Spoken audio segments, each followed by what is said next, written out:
Bueno, bienvenidos a esta nueva videoclase, vamos a llamarla así, en la que vamos a hablar acerca de las máquinas de inducción trifásicas, los motores asíncronos trifásicos, puesto que van a ser los que más os vayáis a encontrar a la hora de ir a trabajar, ¿eh? Por lo tanto, vamos a empezar con una pequeña introducción y a partir de ahí desarrollamos todos los conceptos de estas máquinas. Fijaos que las máquinas de corriente continua, no los motores de inducción, sino las máquinas de corriente continua fueron las primeras que se utilizaron industrialmente. Sin embargo, por razones fundamentales de economía en el transporte y la distribución, las redes de energía eléctrica se establecieron muy pronto como redes de corriente alterna. Esta situación persiste en nuestros días y puede afirmarse en la práctica totalidad de los centros industriales. El suministro eléctrico tiene lugar en forma de corriente alterna trifásica, fijando sin dificultad el nivel de tensión requerido en cada caso concreto mediante transformadores.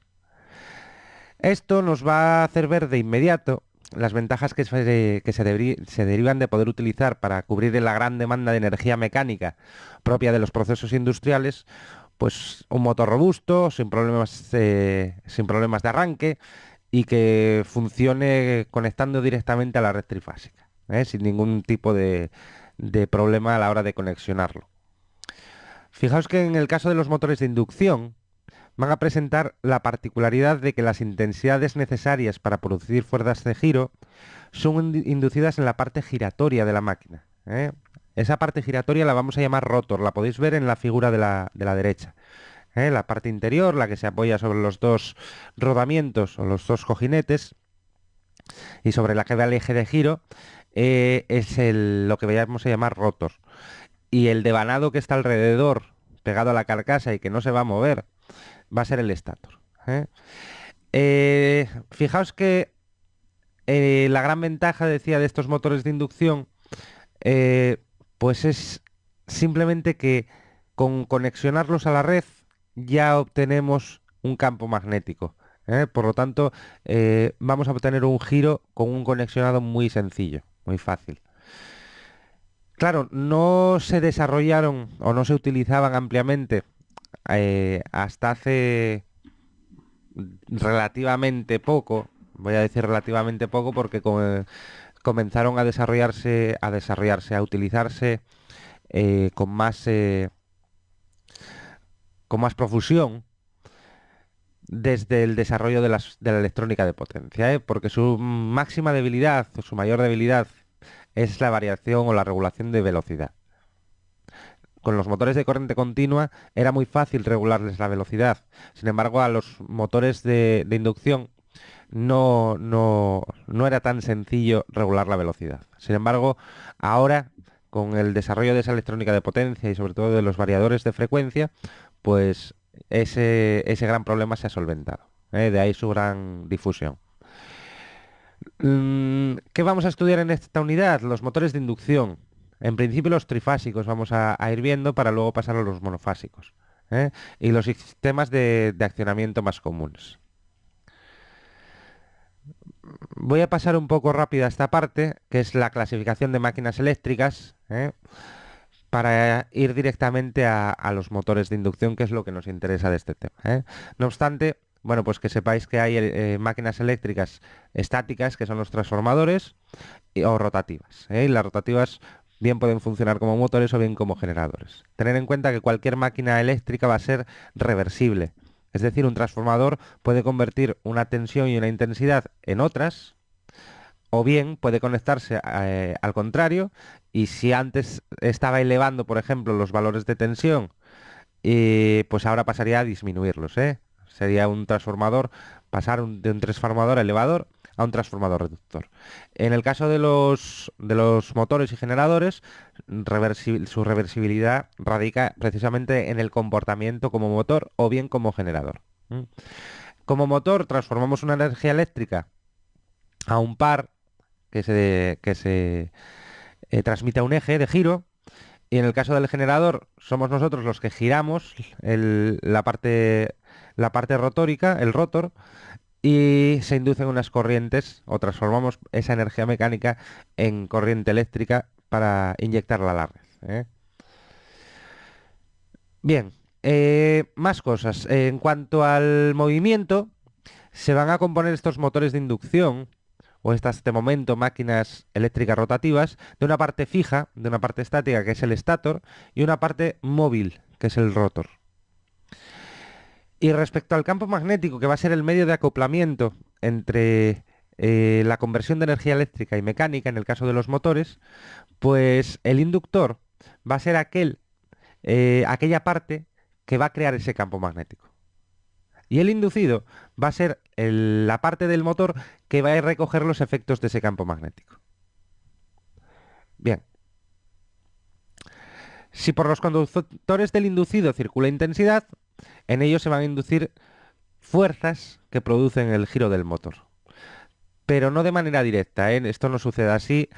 Pensar que cuando el estator, el inductor que va a generar un campo magnético, induce una corriente en el inducido, esa corriente a su vez genera un campo magnético en el inducido.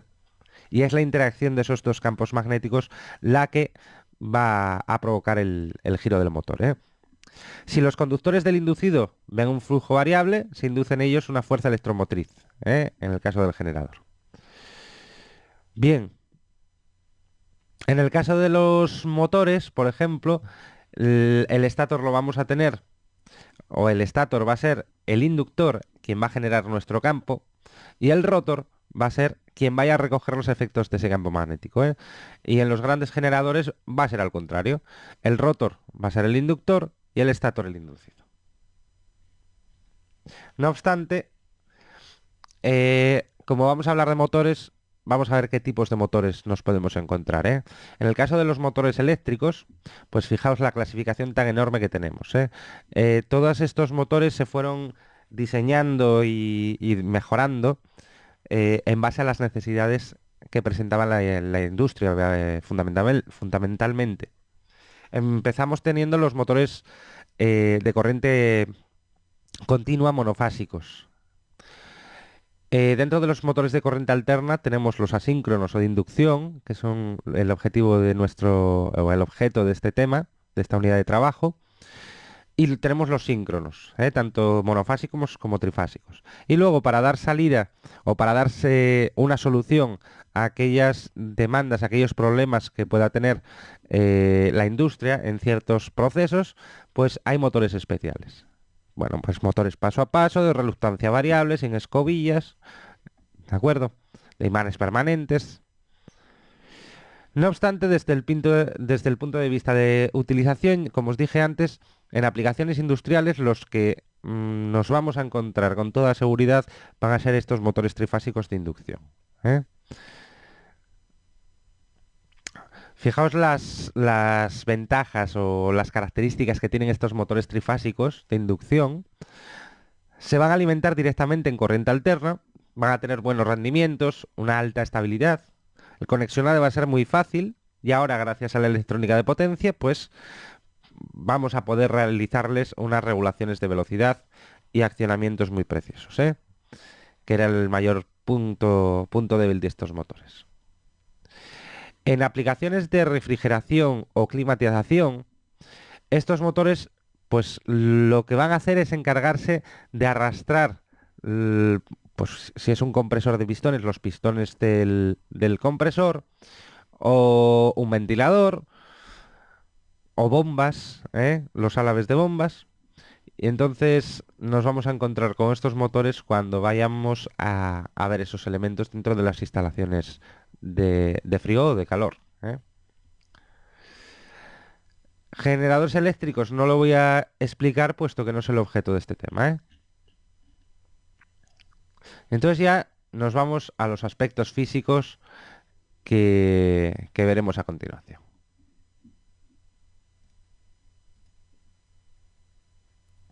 Pues vamos a empezar con los aspectos físicos de los motores trifásicos de inducción, ¿eh? Y siempre las máquinas eléctricas rotativas se van a componer de dos partes fundamentales. Una va a ser el estator, que va a crear el campo magnético responsable de luego producir el arrastre, en el caso de los motores de inducción, de la parte móvil del rotor. Por lo tanto, va a ser el inductor, de la máquina. Se va a componer de dos circuitos, uno magnético, que es un tambor con forma cilíndrica y ranurado. Siempre va a estar formado estos núcleos magnéticos o estos circuitos magnéticos por chapas de hierro con más o menos cantidad de silicio. Normalmente están entre el 0,6 y el 0,7 por ciento de silicio, aisladas entre sí con barnices, con carlite, para reducir sobre todo pérdidas por corrientes parásitas y aumentar los rendimientos de estos motores. La misión de las ranuras, evidentemente, es alojar a los conductores de los devanados que van a formar parte del estator, en este caso. Y un circuito eléctrico precisamente compuesto por estos devanados monofásicos que al conexionarlos bien en estrella o en triángulo, pues van a formarnos esos devanados trifásicos que van a permitir el giro del motor. En su concepción más elemental, ahí tenéis una figura con tres devanados. Fijaos que la parte azul es la correspondiente al estator de la máquina, la parte amarilla es una zona de aire necesaria para permitir el giro del rotor, de la parte gris que sería el rotor, que llamamos entrehierro. Lo ideal es que no hubiera entrehierro para no tener pérdidas porque se nos vaya parte del flujo magnético hacia el aire. Sin embargo, como os decía, es necesario tener ese entrehierro, lo mínimo posible de entrehierro, pero es necesario para permitir el giro de la máquina. Bueno, veis en este caso que los bobinados del motor, los tres devanados del motor, están desfasados 120 grados. Fijaos, la U1 de este motor está desfasado con respecto a la V1, pues esos 120 grados. Y la V1 con respecto a la W1, 120 grados. Y la W1 con respecto a la 1, otros 120 grados. Para completar los 360 grados eléctricos de la máquina. ¿De acuerdo? Tenemos tres fases, por lo tanto. Antiguamente, hace unos años, hasta hace unos años se les llamaba esas fases RS y T. Ahora ya las llamamos L1, L2 y L3. Y a los terminales, U1, U2, V1, V2 y W1, W2. Que ya lo veremos en la caja de borlas. ¿De acuerdo? De esta forma vamos a desaprovechar la capacidad del estator. Veis que si solo utilizamos tres bobinas, vamos a desaprovechar va a quedar mucha parte del estator sin cubrir por devanado. Por lo tanto, lo que se hace es acortar los pasos de bobina, es decir, que no me ocupen un diámetro completo de la máquina, sino que van a tener un paso más acortado. El número de ranuras es normalmente 24, 36, 48, etcétera, etcétera. No van a ser de paso diametral, como os decía, sino que va a ocupar menos de un diámetro del estator, y cada devanado monofásico va a estar formado por varias bobinas conectadas en serie. De esa manera se van a ir sumando los flujos magnéticos. Fijaos en que en el caso constructivamente las bobinas dependen del tipo de motor y vamos a diferenciar entre motores de baja tensión de menos de 1000 voltios y de media tensión de más de 1000 voltios. En la figura de la izquierda veis un devanado estatórico de baja tensión, en la cual las bobinas de hilo están recubiertas por un esmalte para aislarlas entre sí, de tal manera que este esmalte está diseñado para aguantar hasta 1000 voltios. Sin embargo, cuando las tensiones son superiores a esos 1000 voltios, caso de la figura de la derecha, ya vienen esas bobinas preformadas con pletinas de cobre aisladas por materiales orgánicos, pues por fibra de vidrio, por ejemplo. El rotor lo mismo, el rotor va a ser quien recoja los efectos del campo magnético para poder girar, por lo tanto va a ser el inducido de la máquina y va a estar formado también por un circuito magnético, es decir, un núcleo de hierro, un núcleo ferromagnético, hierro aleado al silicio otra vez, compuesto por chapas aisladas entre sí para reducir esas pérdidas por corrientes parásitas, y el circuito eléctrico pues va a estar formado por un devanado trifásico. Que en función de la forma constructiva de este devanado vamos a distinguir dos tipos de motores trifásicos de inducción. Los de rotor de jaula de ardilla, que en vez de un devanado van a tener un embarrado de barras de aluminio, y los de rotor bobinado, que en este caso sí que van a tener un bobinado, ¿eh? Y los de cobre. Fijaos que en el caso del motor de rotor de jaula de ardilla, la forma del devanado va a ser bastante peculiar, ¿eh? Los conductores son barras de aluminio fundido y en sus extremos, como veis en la figura, están cortocircuitadas por dos anillos también de aluminio. El conjunto, pues, va a recordar, a los que hayáis visto alguna, a una jaula de ardilla, ¿eh? De ahí su denominación. Esta jaula de ardilla no va a estar tal como la veis aquí en la figura, sino que va a estar embebida. Recordar que este es el circuito eléctrico, o va a ser el circuito eléctrico del rotor, por lo tanto hay que embeberlo, hay que meterlo dentro del circuito magnético. De tal manera que una vez embebido en ese circuito magnético quedaría de la manera que veis en la figura, en la fotografía de esa parte rotórica de un motor de inducción, ¿eh? Veis los anillos, la masa ferromagnética y el eje de giro, ¿eh? Sí, sí es verdad que los diseños de los rotores de jaula de ardilla fueron variando para mejorar sobre todo los rendimientos, ¿eh? Fijaos, por ejemplo, experimentalmente se comprobó que el zumbido magnético, el ruido y las vibraciones que se producían con el rotor de jaula de ardilla de barras planas, pues se solucionaba parcialmente, no completamente, pero sí había una gran mejoría si esas barras iban inclinadas, ¿eh? Como veis en esta figura. También tenemos rotor de doble jaula de ardilla, en el cual uno de los dos rotores, o los dos devanados, que va a ser el inferior, va a ser el de trabajo, pero en un primer momento, para ayudar en el arranque del motor, pues tengo un devanado exterior correspondiente a la jaula superior, ¿eh? Que va a ayudar en ese arranque. Y el rotor de barras profundas, que como veis está constituido por barras de cobre. ¿Mm? Para que nos hagamos una idea de la disposición de estator y rotor dentro de la carcasa del motor, veis que en el caso del estator va a estar pegado a la carcasa del motor y en el caso del rotor va a ir metido en el interior va a ir encajado en el interior de ese estator, ¿eh? Y apoyado, no sé si lo podéis apreciar, los dos apoyos que van pintados en azul serían los rodamientos, en este caso de bolas, del eje del motor, ¿eh? Iría apoyado ahí. Bueno, los motores de rotor bobinado realmente ya no se están utilizando casi, ¿eh? El 95% de los motores de inducción pues van a ser actualmente de jaula de ardilla, ¿eh? No obstante, vamos a ver cómo son y la principal diferencia va a estar precisamente es en ese bobinado, en esos devanados, que en este caso sí son hilos de cobre, que son similares a los del devanado estatórico, a los devanados estatóricos, y cada uno de los tres devanados que van a formar parte del rotor se conexionan con tres anillos que están en el eje. Y esos anillos se conexionan en el exterior. Es decir, por medio de unas escobillas tengo una conexión eléctrica hacia el exterior y es en el exterior de la máquina donde realizamos la conexión en estrella, donde cortocircuitamos esos tres devanados, ¿eh? Claro, en el caso de estos motores de bobinados, como tengan bastante potencia, tenemos que evitar las puntas de arranque.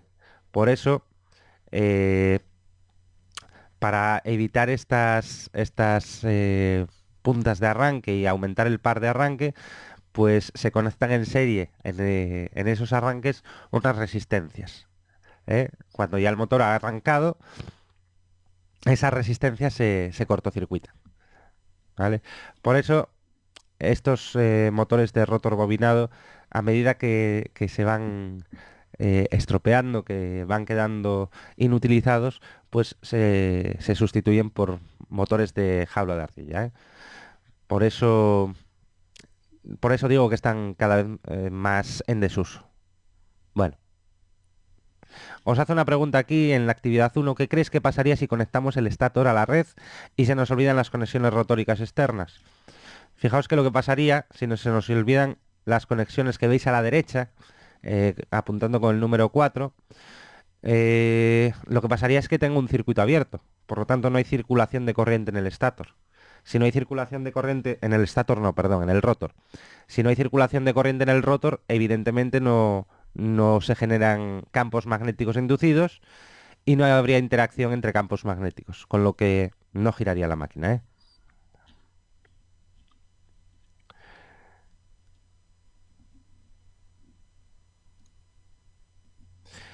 Bueno, pues vamos a ver el funcionamiento y características de estos motores trifásicos de inducción. Y para poder entender el funcionamiento de estas máquinas, se hace necesario comprender el concepto de campo magnético giratorio. No vamos a entrar en grandes profundidades, porque no viene al caso, pero sí que entendáis que el campo magnético que se va a generar en el estator no va a ser un campo pulsante, no va a estar con unas polaridades cambiantes, norte-sur, en los mismos sitios, siempre, sino que va a ir girando esas polaridades, se van a ir desplazando por el perímetro de ese estator, ¿eh? Entonces, pensar que un campo magnético giratorio solo lo podemos conseguir si tenemos un sistema polifásico de corrientes. Porque fijaos lo que pasaba en un sistema, vamos a coger el trifásico como ejemplo porque es el que vamos a utilizar siempre. Entonces, en un sistema trifásico teníamos tres corrientes y que estaban desfasadas 120 grados entre sí, por cómo funcionaban los generadores trifásicos. Estaban desfasadas 120 grados. ¿Qué significa esto?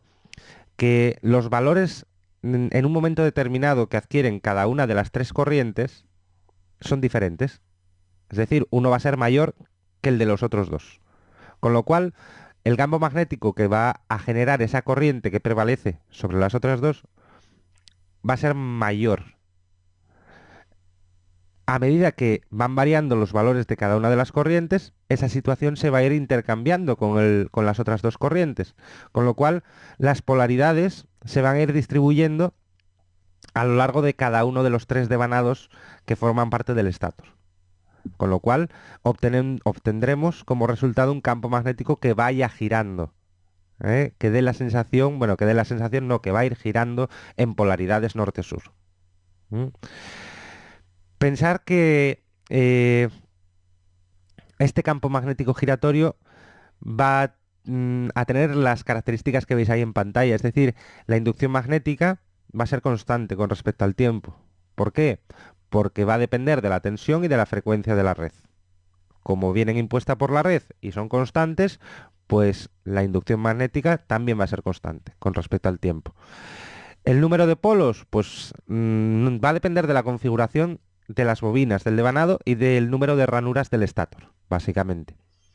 Y la velocidad de giro, cuidado, del campo magnético. Va a depender del número de polos, del devanado estatórico y de la frecuencia de la red, mediante una constante de proporcionalidad que es 60. Fijaos aquí, matemáticamente expresado esa proporcionalidad, si n sub s es la velocidad que llamamos de sincronismo, la velocidad con la que va a girar el campo magnético en revoluciones por minuto, va a ser igual a la constante de proporcionalidad, 60, por la frecuencia de la red, que recordar que en Europa es de 50 hercios, y entre, ojo, el número de pares de polos, no el número de polos, el número de pares de polos. Esto es muy importante. Una máquina con 4 polos tendría 2 pares de polos. P igual a 2. Una máquina con 6 polos tendría 3 pares de polos. P igual a 3. ¿Vale? Tenéis aquí algunos ejemplos un poco más abajo de las velocidades de sincronismo que se establecen en máquinas con diferentes números de polos. Lo tenéis un poquitín más abajo aquí. Pues para 2 polos, P igual a 1, pues 3000 revoluciones. Para 4 polos, P igual a 2, 1500 y así sucesivamente. Siempre tomando la frecuencia de red de Europa, 50 hercios. Bueno, si os fijáis, el campo magnético ya lo tenemos girando y ese campo magnético giratorio lo que va a producir es un arrastre del rotor. de los devanados rotóricos. También cabe destacar que si os fijáis, cuanto mayor sea el número de polos, menor es la frecuencia de giro, o la velocidad de giro, perdón, del campo magnético. ¿De acuerdo? Vamos a obtener otras ventajas, desde luego, pero la velocidad de giro del campo magnético va a ser menor. Bueno, en esta figura veis un campo magnético, pues fijaos, un campo magnético de 4 polos. La velocidad de sincronismo para 4 polos, como habíamos visto en esta página, en esta parte, 4 polos, sería de 1500 revoluciones por minuto, que es lo que nos muestra aquí. Si pasamos las 1500 vueltas por minuto, revoluciones por minuto, y quisiéramos ver cuánto tarda en dar una vuelta, pues si hacemos el cálculo nos salen esos 40 milisegundos por vuelta. Por lo tanto, el campo magnético tendría que ir girando o dando una vuelta completa cada 40 milisegundos, que es lo que vemos en esta figura. Fijaos que a los 10 milisegundos tenemos unas polaridades norte-sur determinadas.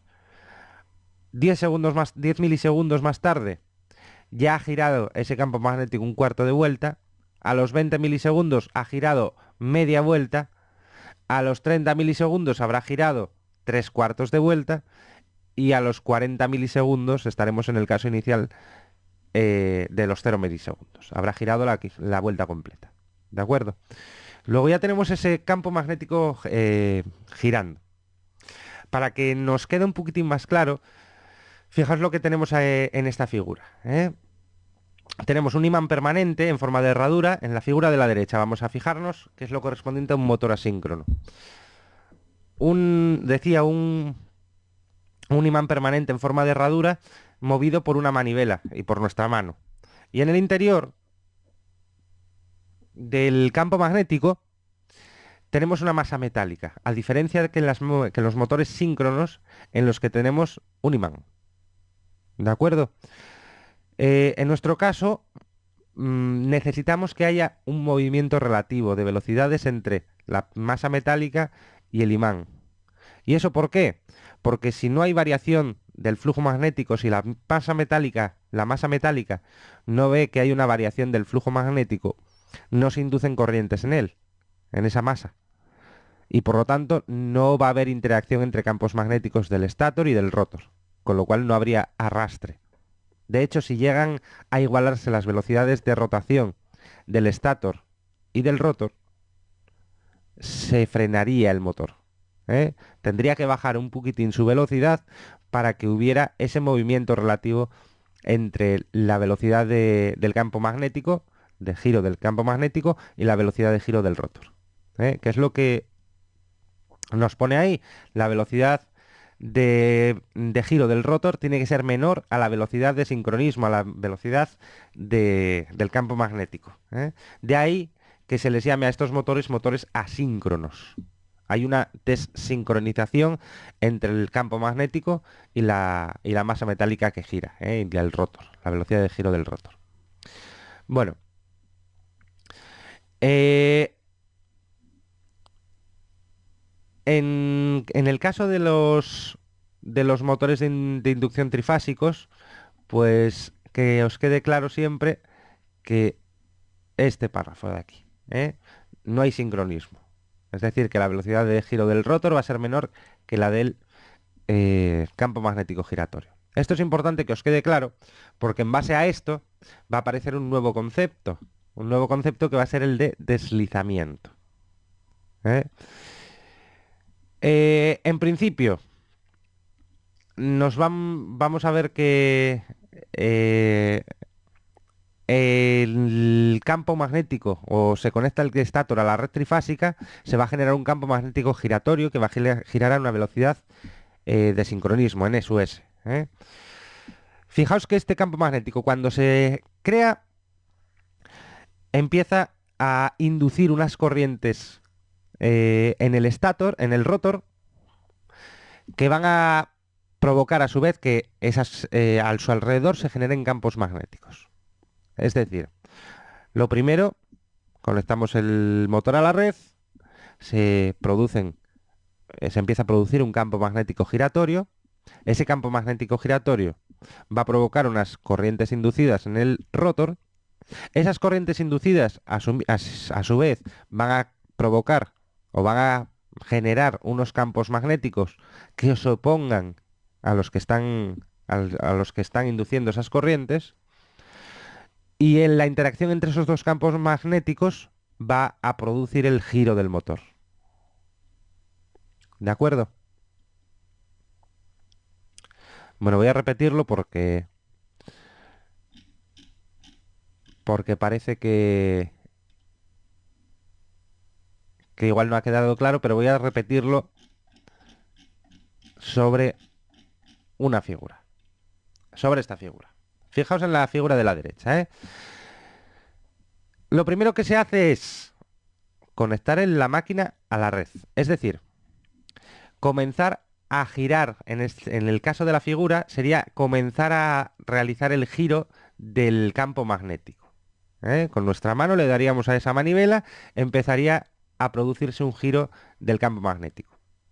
Como consecuencia, la masa metálica ve que hay un flujo variable y por lo tanto en ella se van a inducir unas corrientes.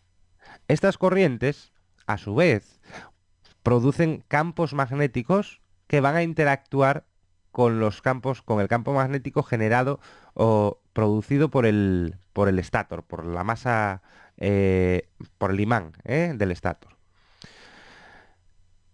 Y la interacción de esos campos magnéticos produce el giro, el arrastre de la masa metálica.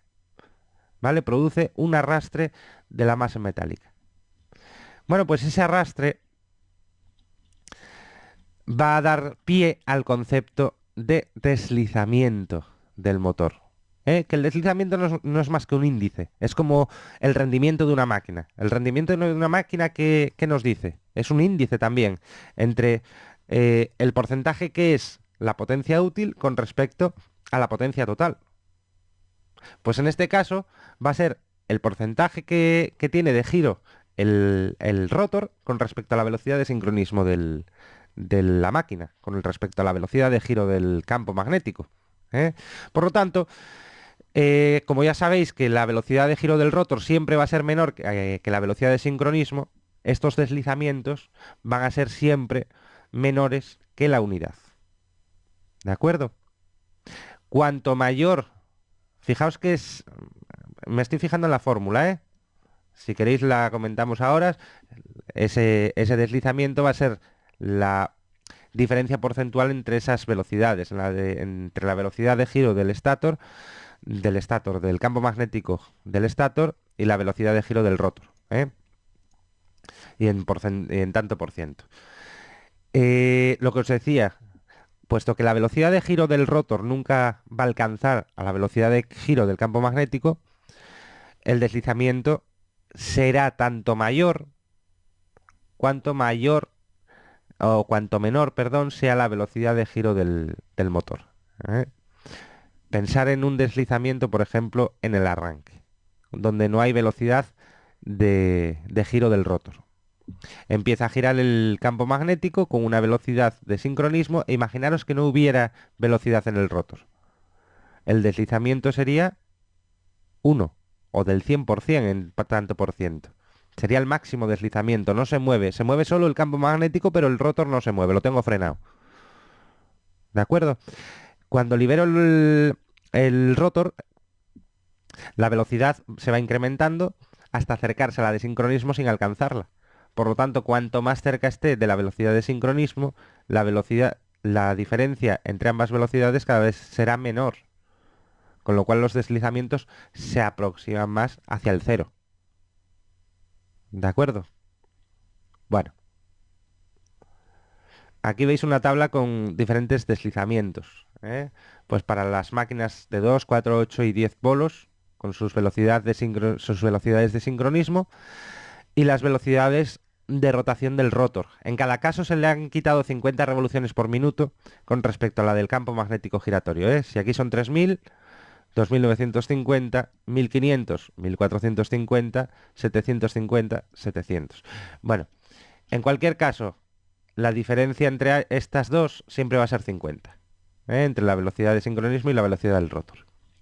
Siempre va a ser 50. Por lo tanto, en forma porcentual, para una máquina de 2 polos, habrá un deslizamiento mucho más bajo que para una de 10 polos, que habrá más deslizamiento. ¿De acuerdo? ¿Por qué? Porque 50, que es la diferencia entre las dos velocidades de giro con respecto a 3000, es un porcentaje mucho menor que 50 con respecto a 600, que es el caso de la máquina de 10 polos. Bueno, ¿tenéis ahí algún ejemplo? Y esta actividad, ¿podría el rotor girar a la misma velocidad que el campo estatórico? Ya hemos explicado por qué no puede girar a la misma velocidad, pero bueno, intentar justificar la respuesta, ¿eh? Y vamos a ver lo que es el par electromagnético o par motor, ¿de acuerdo? Y vamos a ver las curvas de funcionamiento de la máquina, ¿de acuerdo?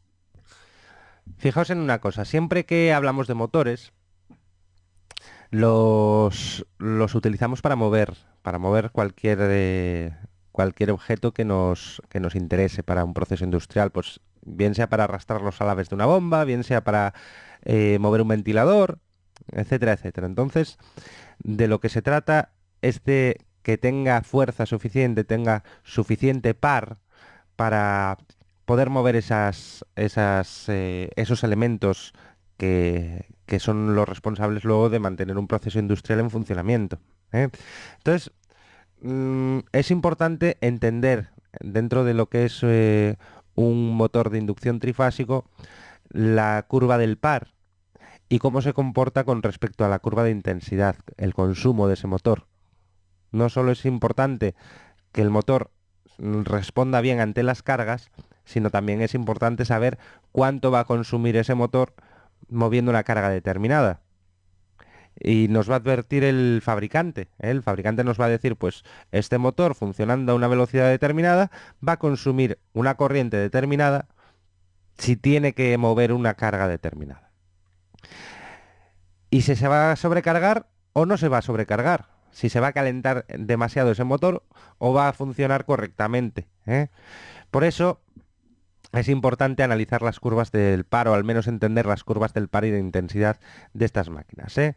Un par de fuerzas, por explicar un poquitín de lo que se trata, pues es lo que hacemos cuando cogemos el volante del coche, ¿eh? Cuando cogemos el volante del coche, una mano gira hacia un lado y la otra hacia el otro, o tira hacia un lado del volante y la otra hacia el otro, produciendo el giro del volante, ¿eh? Eso es lo que lo que se van a producir las fuerzas que se van a producir en el rotor, los pares de fuerzas, ¿eh? Ese par de fuerzas siempre va a depender de lo que ya notamos aquí como M, va a depender de la magnitud de la fuerza y de la distancia. Es decir, si tengo un par de fuerzas, ese par va a depender de la magnitud de esas fuerzas y de la distancia que hay entre ellas. Bueno, en cualquier caso, vamos a ir a las curvas del par y de la intensidad, ¿eh? Ahí tenemos una curva característica de par, ¿de acuerdo? Fijaos que hay varios puntos sobre esa característica del par de una máquina de inducción. Y estas curvas son las que da el fabricante, de la máquina. Fijaos que en el arranque, el par de arranque debería estar por encima del par resistente de la carga, para que pudiera arrancar la máquina. Ya lo veremos un poquitín más adelante, pero quería meter ese concepto de par resistente, porque tengo el par que me ejerce el motor, pero claro, en el momento que aleje de ese motor, le conecto una carga, a esta carga cuesta moverla. ¿Por qué cuesta moverla? Porque tiene un par que se opone al par ejercido por la máquina. Es decir, tiende a estar en equilibrio, tiende a permanecer quieto esa masa. De ahí que tenga que vencer lo que se llama un par resistente. Y justo donde se me vayan a cortar la curva del par resistente, que depende de la carga, y la característica del par del motor, nos va a dar diferentes puntos de funcionamiento que Como ejemplo puse unos cuantos aquí en esta curva, o hay señalados unos cuantos en esta curva. Por ejemplo, el par nominal del motor. El par nominal es el par máximo correspondiente a unas condiciones de buena refrigeración, sin que haya sobrecalentamientos en los conductores, en los devanados. Es el par que puede mover ese motor sin ningún tipo de problemas. Todo lo que esté por encima de ese par nominal van a ser sobrecargas del motor. ¿De acuerdo? Es decir, un motor puede mover cargas que estén por debajo, que le exijan ejercer un par por debajo de este nominal, sin problema ninguno, no estaría para nada sobrecargado. Cuando llega al par nominal, tendré las condiciones que me marca el fabricante, las máximas de trabajo, sin que el motor sufra ningún daño. Y a partir de ahí, si voy subiendo desde este punto 1, voy subiendo y me desplazo al número 2, por ejemplo, ya estoy por encima de ese par nominal y por lo tanto el motor empieza a estar sobrecargado. Levemente, pero empieza a estar sobrecargado. Si os fijáis, vamos a relacionar estos dos puntos y luego seguimos por los demás con respecto a la corriente. La curva de corriente la tengo aquí abajo. Fijaos que en el punto número 1, para condiciones de par nominal, tendría la intensidad nominal.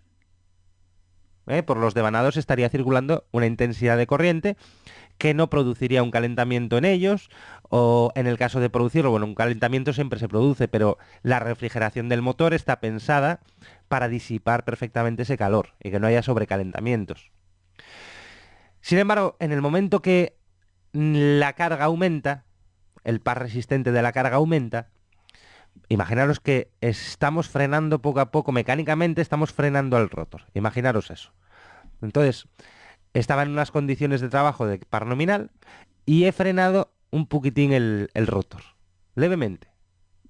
Entonces, fijaos que de 1 a 2, si vais por el eje de abscisas, que es la velocidad de giro del rotor en revoluciones por minuto, he frenado el motor. ¿Vale? ¿Qué pasa en el punto número 2? Fijaos con la intensidad de corriente, que está circulando ahora por los devanados. Ha aumentado. Y no lo hace levemente, sino que lo hace de una forma bastante grande. Claro, en este caso, esta corriente va a ser una sobrecarga leve.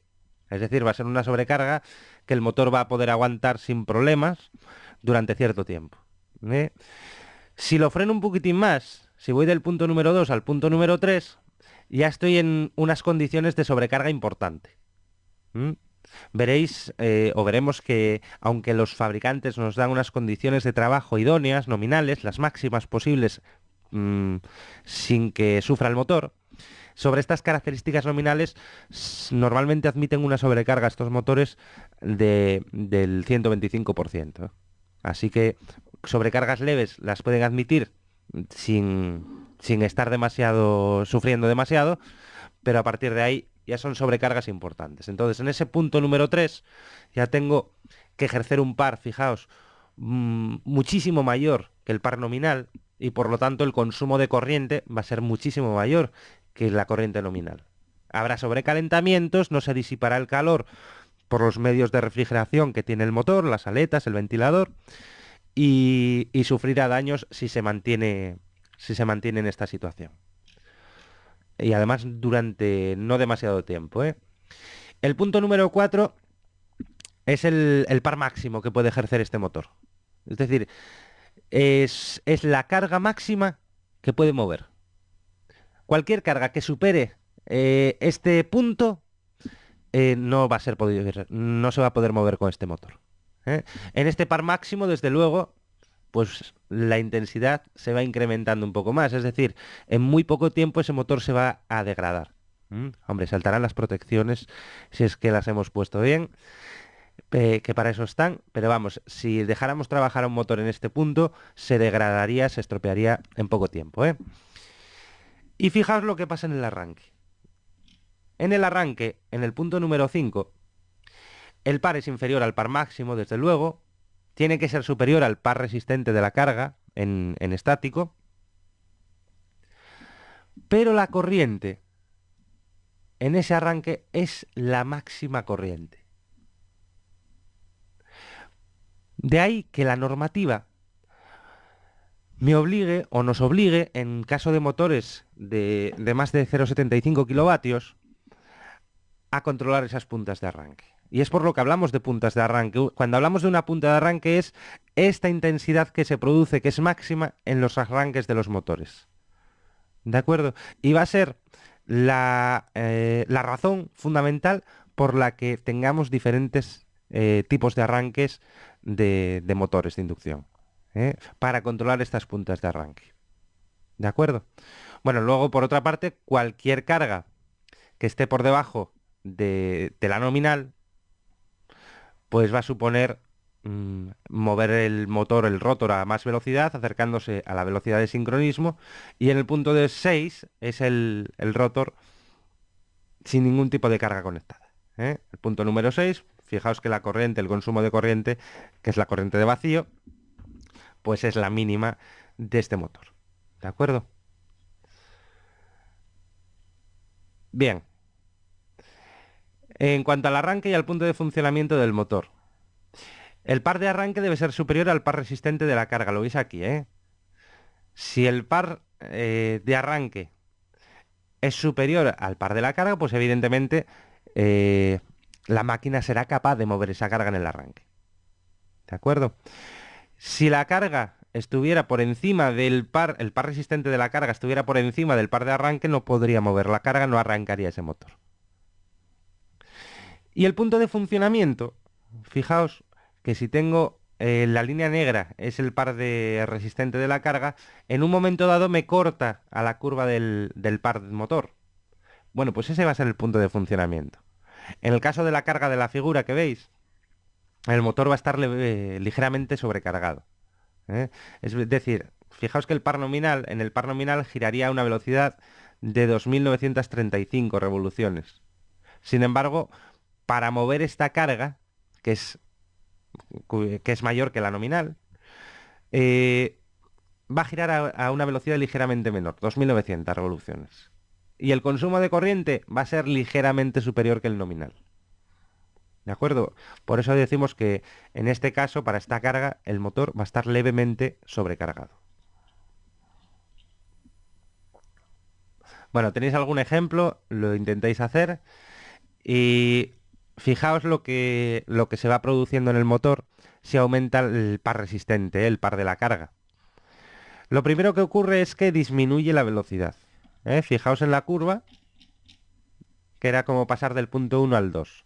Simplemente por aumentar la carga, va disminuyendo la velocidad. Con lo cual, esta disminución de velocidad lo que hace es aumentar el deslizamiento. ¿De acuerdo? Aumenta el deslizamiento. Acordaros que el deslizamiento era la diferencia entre la velocidad de sincronismo, en este caso los 3000, y la velocidad de giro del rotor. ¿De acuerdo? A mayor diferencia, mayor deslizamiento, lo que va a producir peores rendimientos de la máquina. Si la intensidad aumenta, aumentan las pérdidas por calor, con lo cual otra vez disminuye el rendimiento de la máquina. ¿Vale? Y aquí os habla de la sobrecarga del 125% que os comenté antes. Aproximadamente durante un determinado tiempo se admite esa sobrecarga, sin calentamientos excesivos. En cuanto al rendimiento, el rendimiento de cualquier máquina va a ser un índice que lo que va a reflejar es qué cantidad de la energía que necesito para funcionar realmente estoy utilizando. Realmente la utilizo, la aprovecho para hacer o realizar ese trabajo que es la finalidad del funcionamiento de la máquina. Entonces, en el caso de las máquinas eléctricas rotativas de inducción, las trifásicas, pues fijaos que van a consumir una potencia eléctrica de la red. Pero de esa potencia eléctrica se van a ir realizando diferentes conversiones. Tengo un medio de acoplamiento que es un flujo magnético. Entonces, va a haber pérdidas por efecto Joule, por calentamientos, en el cobre del estátor. Al circular corrientes eléctricas por un metal, siempre se va a calentar. Por lo tanto, voy a tener pérdidas de energía por calor, ahí, que son las pérdidas en el cobre del estator. Pérdidas en los circuitos magnéticos, es decir, corrientes parásitas que también me hacen perder energía. Claro, por eso se minimizan, por eso los núcleos magnéticos de los circuitos magnéticos, tanto del estator como del rotor, van a estar formados por chapas para reducir esas pérdidas en el hierro. Fijaos que en el entrehierro se va a producir también pérdida, porque parte de la energía, o la energía que consumo, la quiero transformar en un campo magnético giratorio. Pero cuando ese campo magnético, cuando las líneas de ese campo atraviesan el entrehierro, parte de ellas se me van al aire. Aunque sean pocas, pero parte de ellas se me van al aire. Lo que se llama hay dispersión de flujo. Esa dispersión de flujo va a suponer unas pérdidas en el entrehierro también. En el rotor, por ejemplo, también voy a tener pérdidas en los devanados de ese rotor, por calentamiento, por efecto Joule. Y también voy a tener unas pérdidas por rozamientos, pérdidas mecánicas. Entonces, si a la potencia eléctrica que consumo le quito todas estas pérdidas que se producen por el camino, al final lo que aprovecho de potencia es la potencia útil que se transforma en energía mecánica en el rotor del motor. Bueno, pues si el rendimiento es la relación, un índice que me va a indicar cuánto aprovecho con respecto a lo que consumo, pues lo veis aquí. El rendimiento va a ser la potencia útil, la potencia que al final aprovecho en mecánica, entre la potencia eléctrica, la potencia que absorbo de la red. Y como es un índice en tanto por ciento, pues por 100. ¿De acuerdo? Bueno, un valor típico en el punto nominal puede ser del 80%, ¿eh?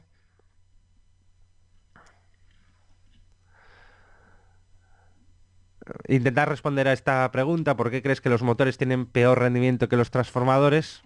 Fijaos que los transformadores van a tener dos devanados también, un primario y un secundario, pérdidas en el cobre va a haber, pérdidas en el hierro también va a haber, tienen un núcleo magnético, sin embargo, son máquinas estáticas. Acordaros de eso, ¿eh? Son máquinas estáticas, no va a haber pérdidas por rozamientos.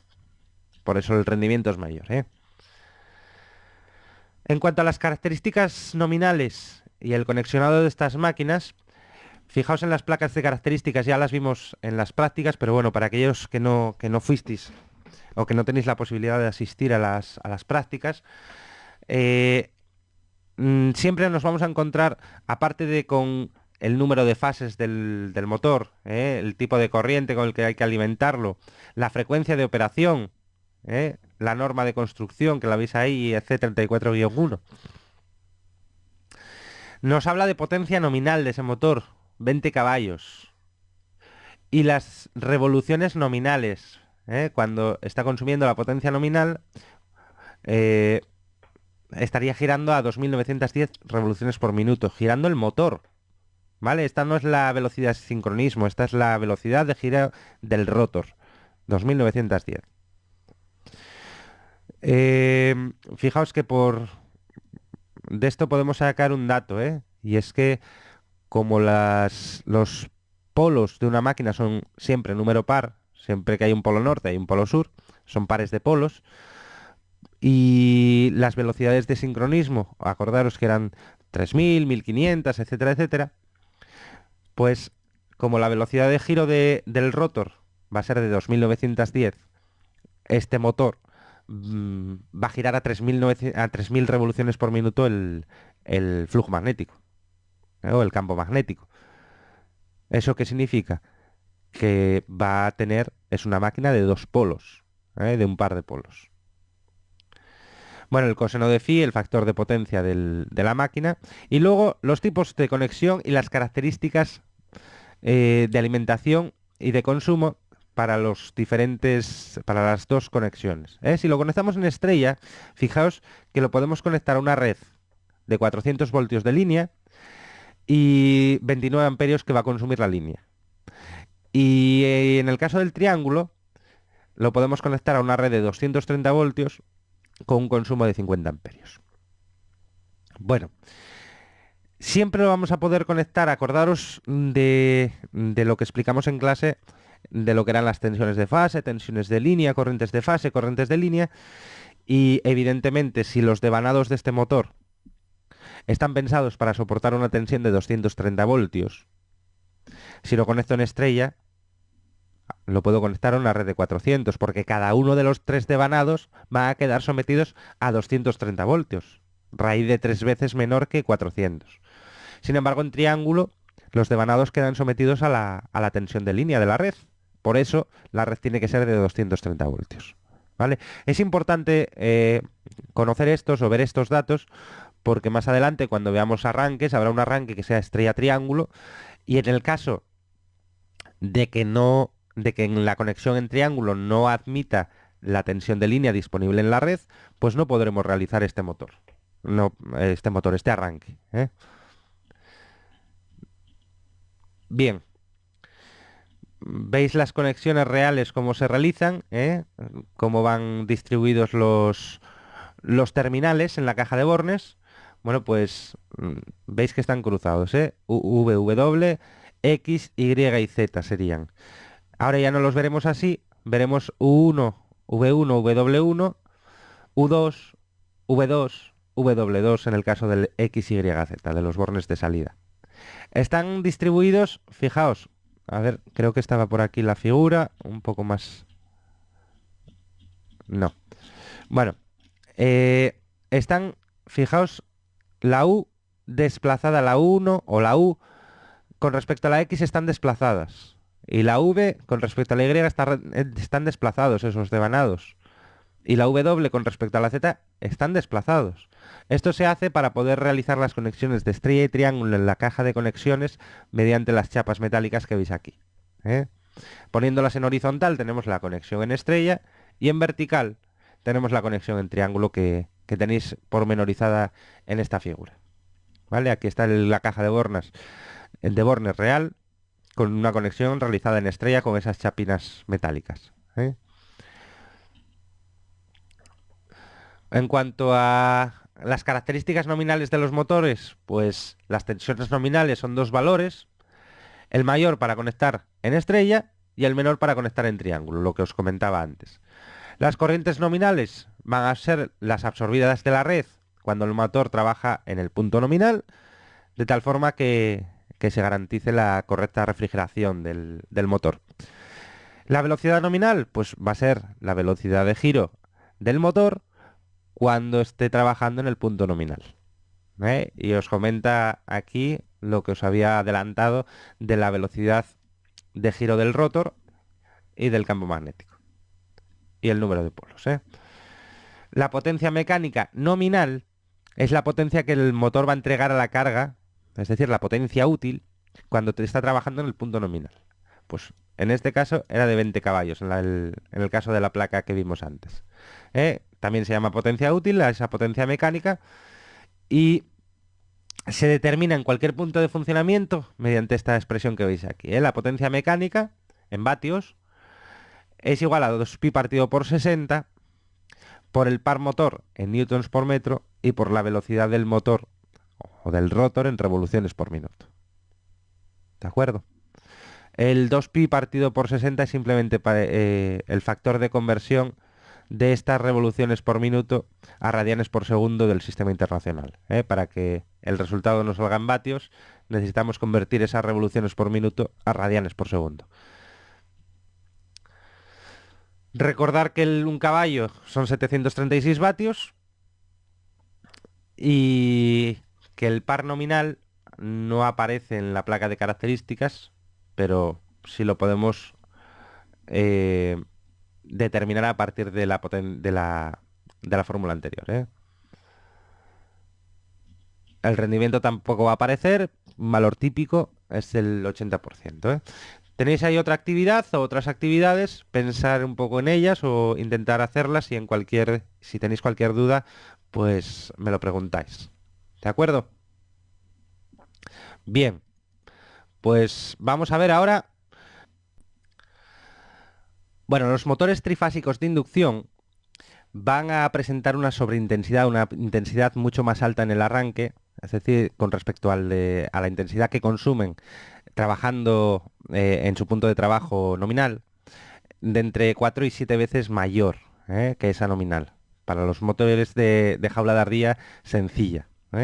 Esta sobreintensidad, aunque decrece rápidamente conforme el motor va aumentando su velocidad, eh, hay que controlarla por normativa. ¿De acuerdo? Esta punta de arranque vamos a tener que controlarla por normativa porque va a provocar caídas de tensión y perturbaciones en la red que pueden afectar a otros receptores que estén en esa red. Por lo tanto, la instrucción técnica del reglamento de baja tensión, la número 47, va a obligar a incorporar sistemas adecuados para limitar esa intensidad de arranque.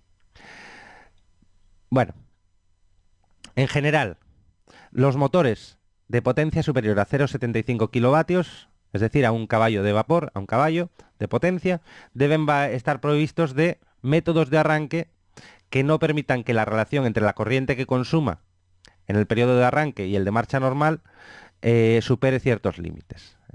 Y ahí tenéis la tabla para motores de corriente continua y de corriente alterna, que son los que nos atañen en esta unidad, que se establece en el reglamento de baja. En base a la potencia de los motores, pues veis que la constante máxima de proporcionalidad entre la corriente de arranque y de plena carga, pues está limitada a diferentes valores en función de las potencias. Para motores de 0,75 a 1,5, pues 4,5, 3, 2 y 1 para más, a medida que van aumentando las potencias de esos motores. Entonces, los métodos de arranque que se van a utilizar son los que veis aquí en este diagrama. Arranque directo de la red, que solo va a ser válido para motores pequeños, recordar, de menos de 0,75 kilovatios. Y luego arranque mediante inserción de resistencias en el rotor. Este está obsoleto, pero más que nada porque lo están los motores de rotor bobinado y anillos rozantes. Por eso la inserción de resistencias en el rotor va a estar en desuso. Arranque con resistencias en el estator es un procedimiento que se utiliza solo en caso de urgencia. Por lo tanto, está obsoleto prácticamente. Se utiliza muchísimo el arranque estrella triángulo porque es el más barato, fácil de utilizar, y por lo tanto es el más utilizado. Con autotransformador se va a reducir la tensión durante el arranque mediante un autotransformador. Va a tener sus desventajas, porque si disminuimos la tensión de alimentación al motor va a disminuir el par de arranque también. Y el arranque con arrancadores estáticos, mediante un equipo electrónico que se llama chopper. Normalmente vamos a dividir la onda para volver a conseguir una disminución de la tensión de alimentación del motor. Entonces vamos a centrarnos en los arranques de los motores. El arranque directo pues pasa por tener una serie de protecciones frente a cortocircuitos y frente a sobrecargas, siempre. En el caso de motores, o en el caso de este motor del diagrama, se ha utilizado un seccionador con fusibles. Fijaos el símbolo del seccionador, acordaros de él, y del fusible. Es un seccionador con fusibles para evitar cortocircuitos y un relé térmico para evitar sobrecargas. Además, tenemos los contactos de un contactor en este circuito de fuerza. La bobina estaría en el circuito de mando, acordaros, y el arranque se produce de manera directa para motores de baja potencia. Por ejemplo, el arranque mediante disminución de la tensión en el estator va a ser el que vayamos a utilizar, por ejemplo, en el arranque con autotransformador o en el arranque mediante arrancadores estáticos. Va a ser este sistema. Lo que hacemos es disminuir la tensión de alimentación del motor para que arranque con un par menor, pero con una intensidad menor. Claro, está limitado a cargas que estén por debajo de esa disminución, de ese par disminuido de arranque, para poder moverlas. Entonces, nos vamos a mover por una curva de intensidad menor y llegado a una cierta velocidad, vamos a pasar a la curva de funcionamiento normal. Bueno, vemos las relaciones entre pares y tensiones.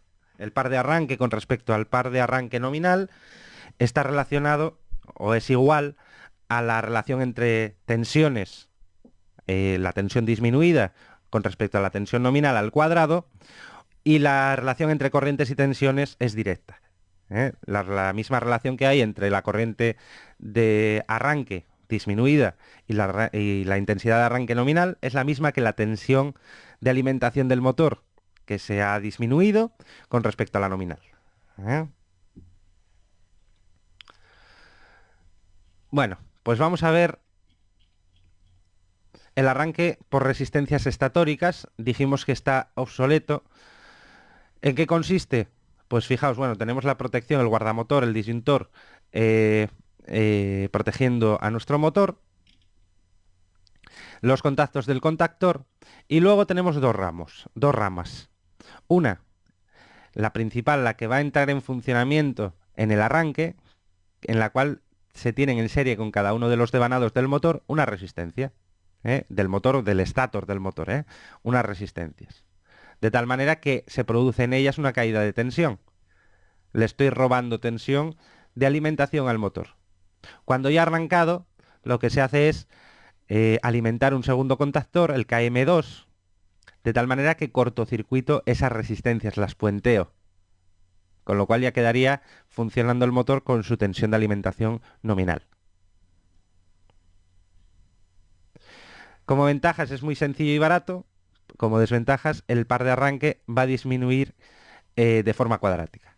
Luego solo válido ante cargas de bajísimo par de arranque. ¿Vale? Por lo que está casi obsoleto.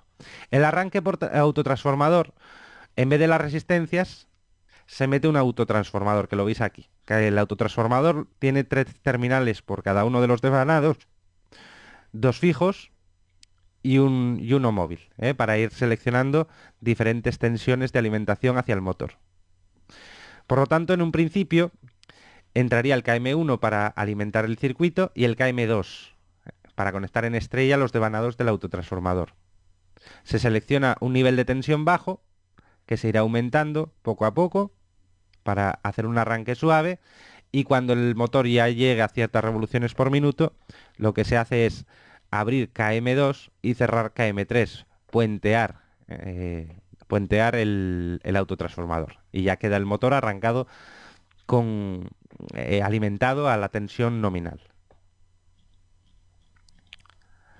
Bien, fijaos la evolución tanto del par como de la intensidad. En este caso, el motor, mediante el arranque con autotransformador, el par es más bajo que el par nominal, se va moviendo por la curva del par y llegada a una cierta velocidad pasamos al funcionamiento en la curva nominal, tanto en par como en intensidad.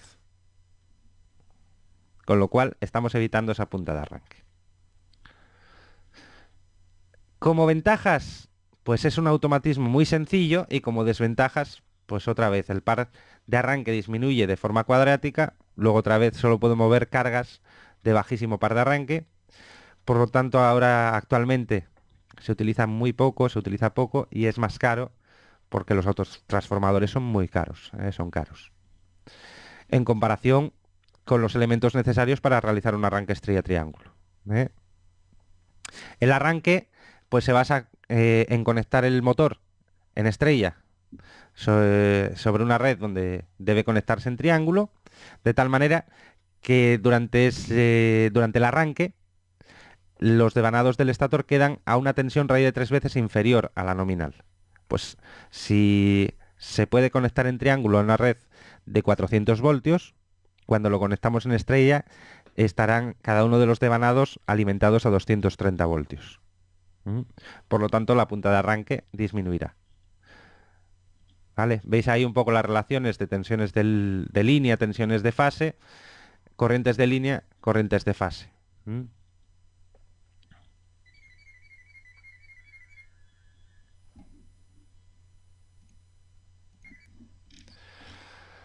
Bueno, fijaos en la figura anterior, en esta figura, que como os decía, en una conexión, la primera es en triángulo, cada uno de los devanados queda alimentado a la tensión de línea, a 230 voltios, en este caso la red es de 230 voltios, y están circulando 15 amperios por cada una de las líneas, por cada una de las fases.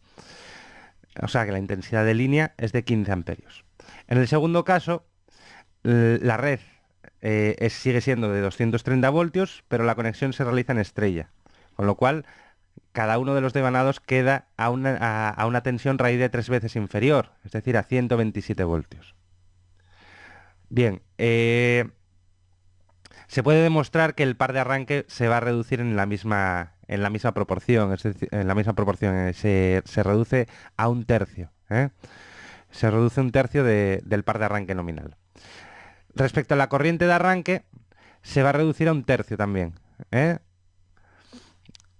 Ya lo habíamos visto cuando estudiamos los sistemas trifásicos, estas demostraciones no del par, pero sí de la corriente de línea, ¿eh?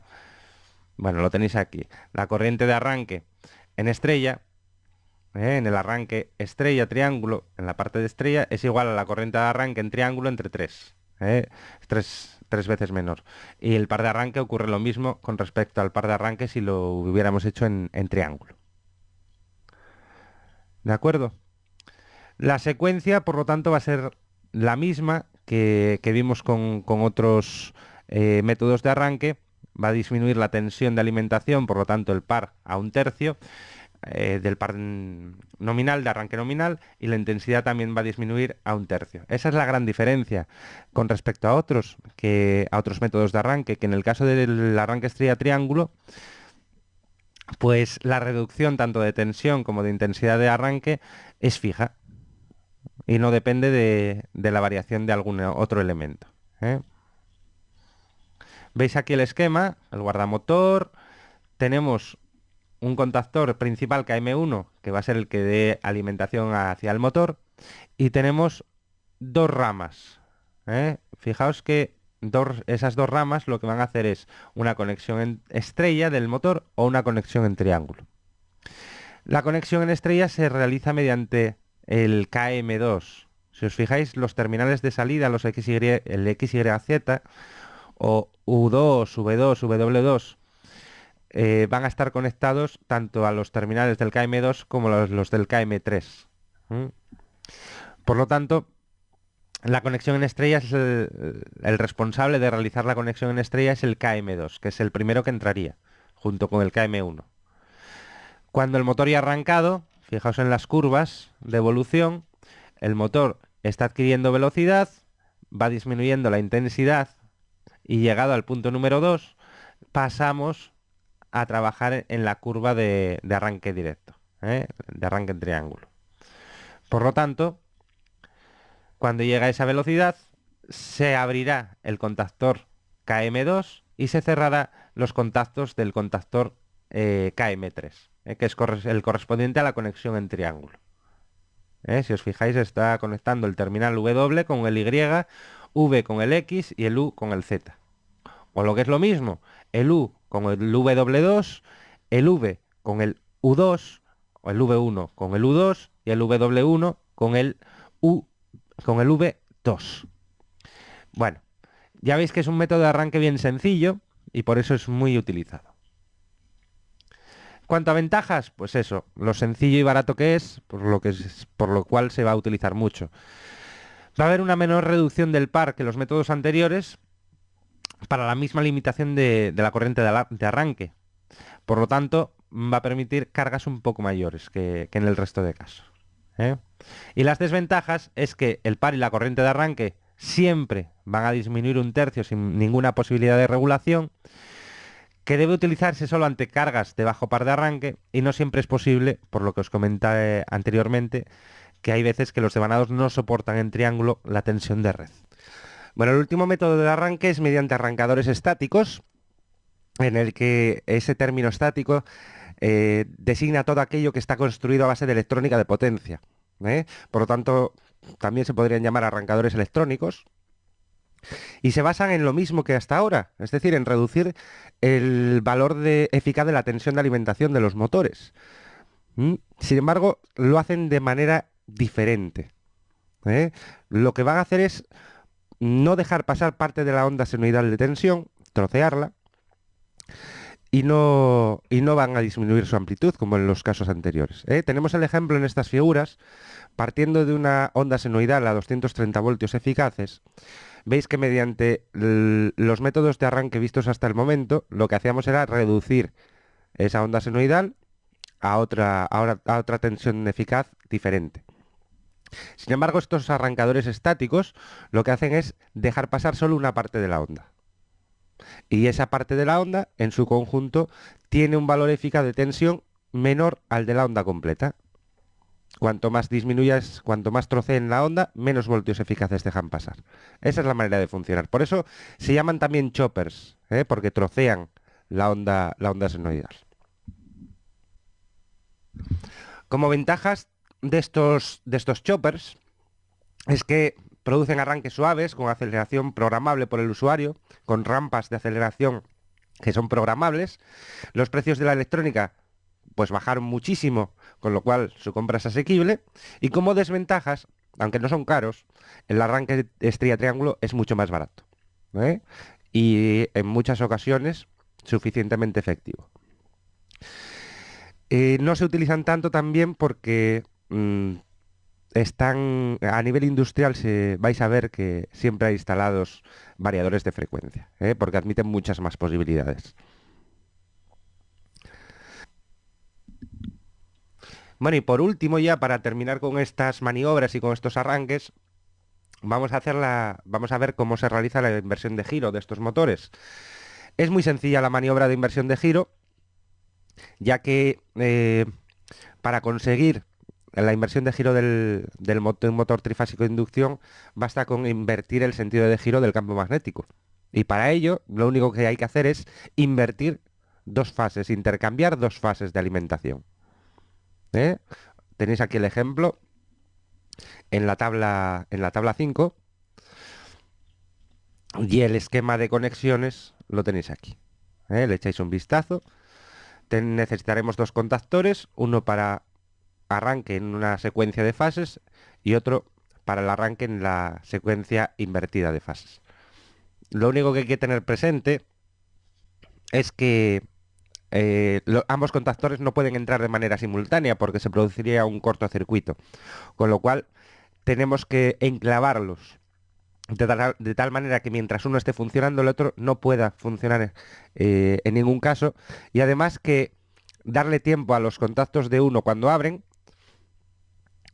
para que abran realmente y se extinga el arco eléctrico en esa apertura, y que cierren entonces, después de la apertura completa de uno de los contactos de un contactor, que se produzca el cierre del otro, para producir el cambio de sentido de giro.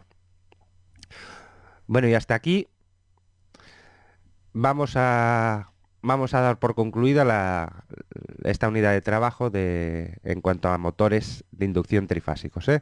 Nos quedarían por ver la regulación de velocidad de estos motores y los motores monofásicos de inducción. Cualquier duda, no dudéis de presentármela o bien en las clases presenciales o a través del aula virtual. Venga, un saludo a todos.